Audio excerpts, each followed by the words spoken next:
Think of a pink elephant. Now try not to think about it. Try harder. The pink elephant is still in your mind, right? Trying not to think about it is ineffective because once the pink elephant enters our consciousness, there is no way to remove it through deliberate non-thinking. And the harder we work to eradicate it, the more persistent it becomes.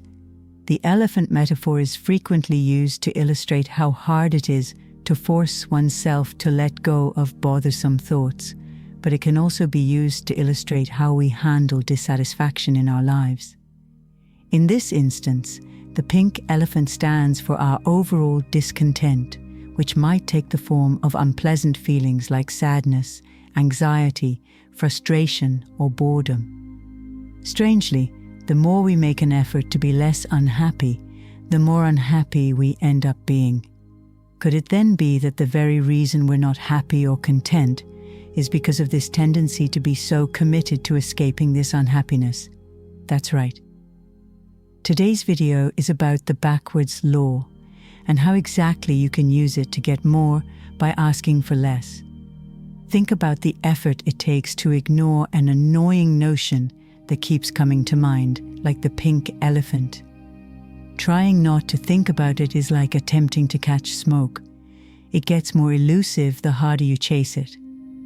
For a more realistic illustration, picture a room full with balloons, each of which would symbolize a distinct facet of our overall discontent.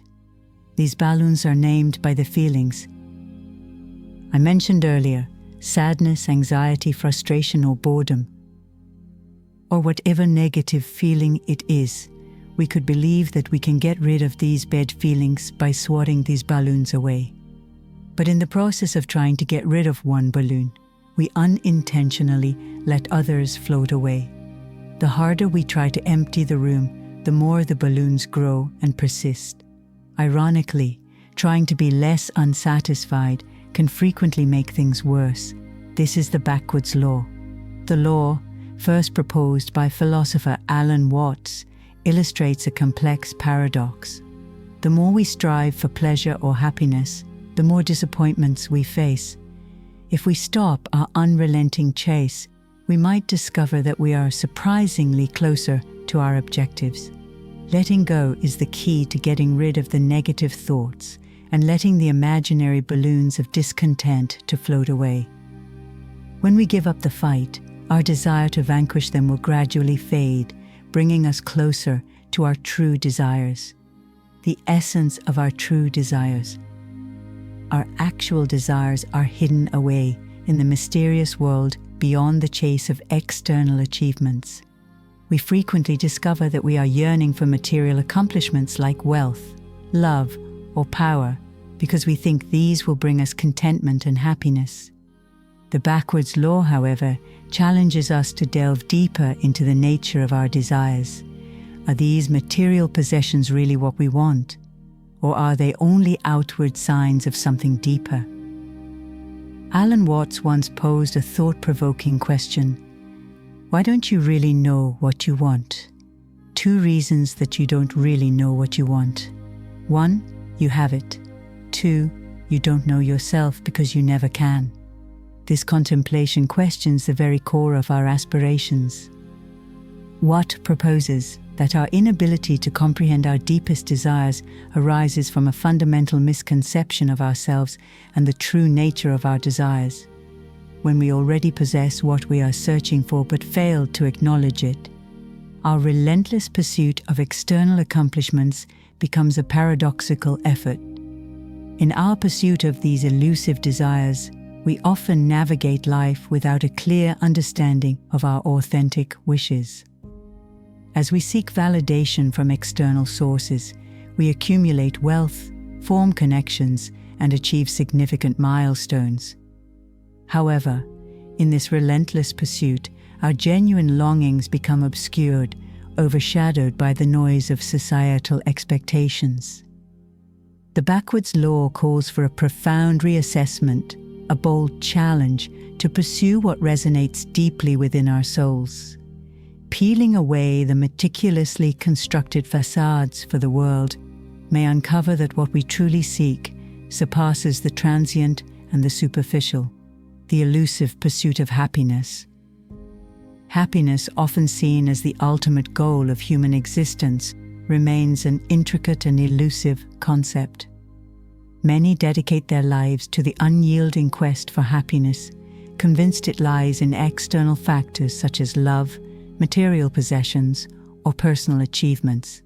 However, the Backswards law challenges this conventional belief, suggesting that the more ardently we pursue happiness externally, the more elusive it becomes.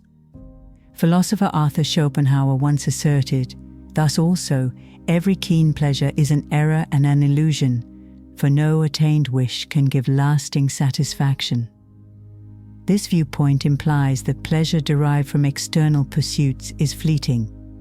Schopenhauer's perspective aligns with the idea that the more we fervently chase external circumstances we believe will bring happiness, the more we distance ourselves from genuine contentment. To fully grasp this paradox, we must contemplate our relentless pursuit of happiness and the tendency to equate it with external acquisitions, often rooted in a misunderstanding of what true happiness entails. Another philosopher, Søren Kierkegaard, once remarked that people demand freedom of speech as compensation for the freedom of thought they seldom exercise. Similarly, we often seek external pleasures to compensate for internal dissatisfaction, rarely delving into the depths of our thoughts and emotions. The endless cycle of dissatisfaction and striving. We live in a society that is frequently pervaded by the widespread misconception that acquiring material belongings or changing our environment can make us feel less alone. At the heart of this human predicament is the delusion that working for outside change will make ourselves happier. But the Backswards law reveals an opposite truth. Our suffering increases with how unhappy we are with our current situations. Ironically, we end up being less content the more change we think we need to make in order to be satisfied. Consider establishing an ambitious goal for yourself, like wanting to become a millionaire, and believing that obtaining this wealth will bring you satisfaction. This is a costly endeavor to pursue because it takes a great deal of work and commitment. But at the same time, being so removed from that goal can make you unhappy. Therefore, no matter how much money someone accumulates, the more frantically they want it, and the poorer and more undeserving they feel. Friedrich Nietzsche provided an insightful analysis of people's propensity for lofty ambitions and unrelenting effort. He stated, "He who fights with monsters should be careful lest he thereby become a monster. And if you gaze long enough into an abyss, the abyss also gazes into you." This quote emphasizes the idea that our relentless pursuit of external goals frequently molds our identities and characters in ways we never would have imagined.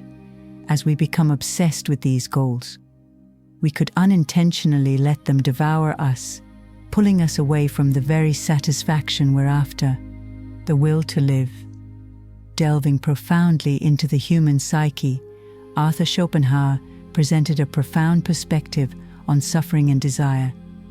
He proposed that an intrinsic illogical force called the will to live propels humans, a continuous striving lacking direction that compels us to relentlessly pursue fulfillment. According to Schopenhauer, external accomplishments and acquisitions fail to alleviate this persistent drive, resulting in suffering. His worldview revolves around a perpetual sense of deficiency within our minds, a persistent belief in the insufficiency of the present. Seeking solace, we pursue what appears more delightful, only to encounter the same discontent we aim to escape upon arrival. Every keen pleasure is an error and an illusion, he proclaimed, emphasizing that no fulfilled desire can bring lasting contentment. This stance underscores the futility of our constant pursuit of external joys and desires. For Schopenhauer, the will itself becomes the very force preventing us from attaining our deepest desires. He argued that true contentment lies in the negation of this relentless will, a process leading to a blissful state free from striving. Essentially, Schopenhauer's philosophy aligns with the central tenet of the Backswards law: stop trying to attain it, and you'll have it.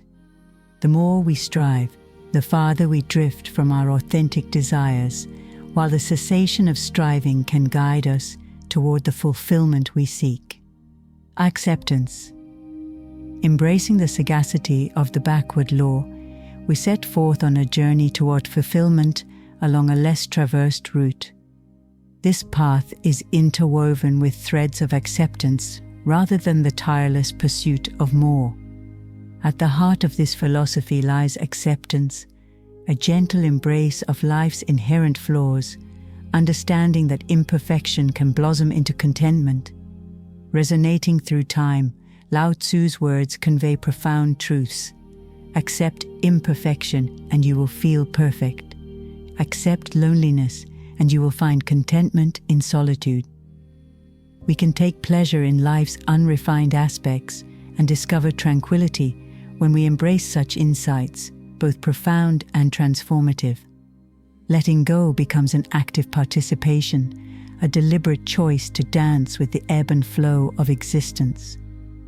By relinquishing the quest for perfection and abandoning the escape from solitude, we liberate ourselves from the chains of self-imposed woes.